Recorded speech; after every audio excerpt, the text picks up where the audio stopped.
It's a huge step. But what about if you're a mom too and you go to college? Is college right for you? As long as you have these 4 things in order, then I say go for it. Hi, my name is Destiny. I am a mom of 2 under 2. I am on a weight loss journey. I am on a journey to become more productive, and I'm also going back to college. I wanted to talk about adults going back to college and when is the right time to go and what really needs to be put in place before you go. So if you're at the point where you're thinking, is this something I want to do? Is this feasible for my life? Is this the next step in my path forward? These are the 4 things I definitely want you to think about before you answer any of those questions. For number 1, which is obviously the biggest thing, is finances. So this is going to look so different if you're an undergraduate student versus a graduate student. For instance, do you have to continue your job? Am I going to stop working and go to college, or do I have to work and go to college?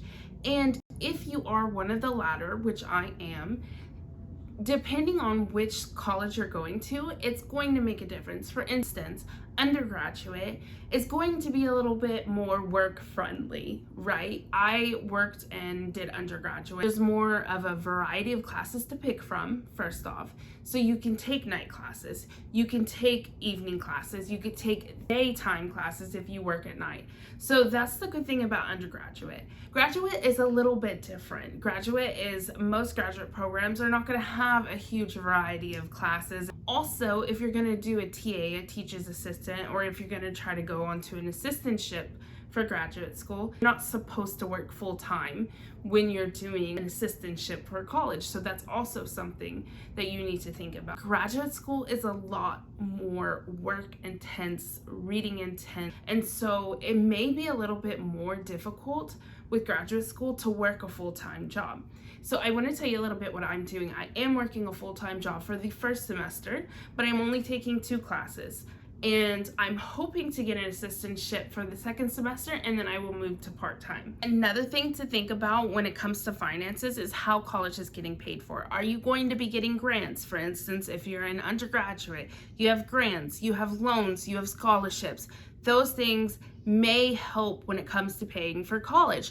Graduate students don't really have all of those options. They have assistantships, they have some loans, and that's really all that we have. And so you have to understand if those are the things that you're going to be taking out, i.e. loans, or if you're going to be on an assistantship, what does that really entail for you in the future, and what student loans you have, and all of those good things. The second one, family.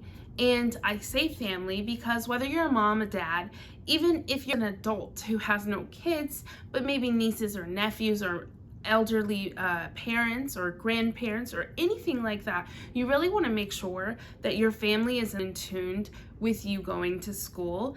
Being in agreement is not a necessity, but I do want to say that they should hopefully be aligned. For instance, I'm a mom and I understand that I'm going to need time to study. I'm going to need time to go to classes. There are days where I'm not going to be able to pick the kids up from daycare, or I'm not going to be able to do things like that. And I had to really align my family and my husband to understand that we're both making this sacrifice so that hopefully in the future the payoff will be worth it.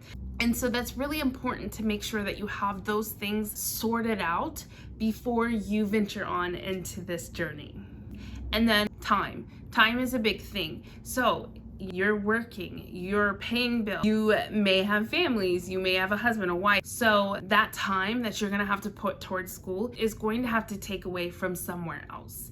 And I say that to say is that it's really important that you first look at what your schedule looks like. Are you totally packed? Do you have no more room to spare? The first thing is to kind of free up that schedule before you decide to go into school. Now, the last thing and the most important thing, and this is just a question actually, this is not even something that you really need to work on, this is a question. And when I ask you this question, I want you to think about the very first answer that comes into your brain.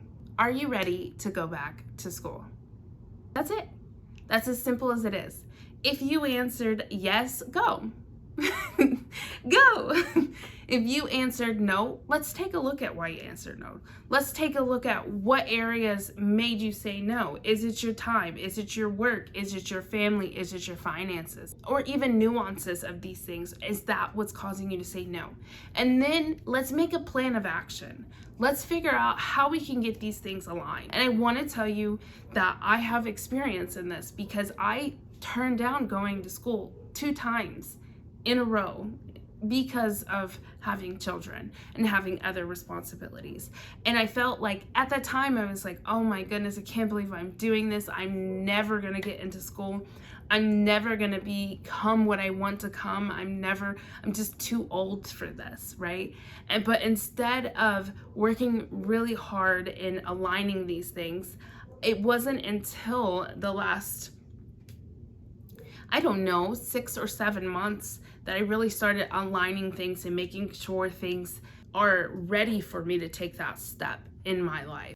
If you want to go to school, if you want to get your education as an adult, as a mama, as a daddy, these are the 4 things that you need to be thinking about before you decide to go to school. But I say do it. Thank you so much for watching my video. Please don't forget to like and subscribe, and I will see you on my first day of college.